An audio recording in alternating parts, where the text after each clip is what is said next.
The early drought caution comes in response to the day zero experienced by the city nearly a decade ago. This saw water supply cuts in many communities and severe economic strain. Officials say dam levels are decreasing at a rate of 2% on a weekly basis. They say if the current rate is kept, strict restrictions will be imposed on the 1st of November if the dams are less than 80% full. We have to protect our current water availability, which is essentially the water in our dams. Before we even get to restrictions, we have an ongoing attempt to encourage residents to reduce their water usage in their homes. But as we're already seeing, the water usage trends are showing that even with our awareness efforts, those trends are not declining, they're actually increasing.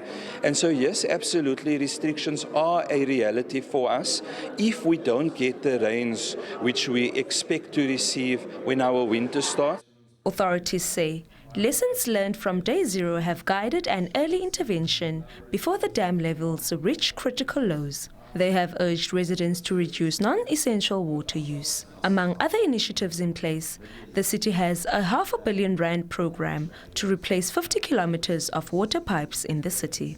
So at the moment we don't have any restrictions or any immediate concerns, but we are concerned about what's going to happen over the next winter.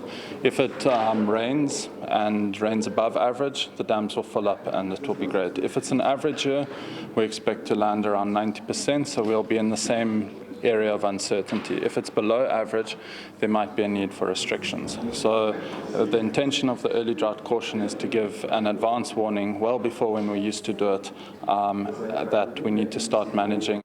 Alternative water sources are being considered to mitigate the water supply pressure.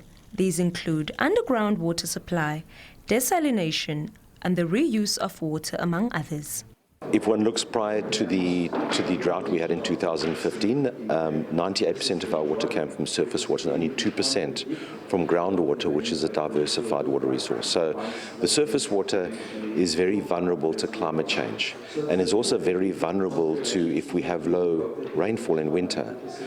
But the reuse and the desal and the groundwater don't, because they're not surface water schemes, we can use them during droughts. So for instance, desal, it's almost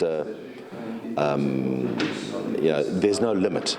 It depends on our production capacity.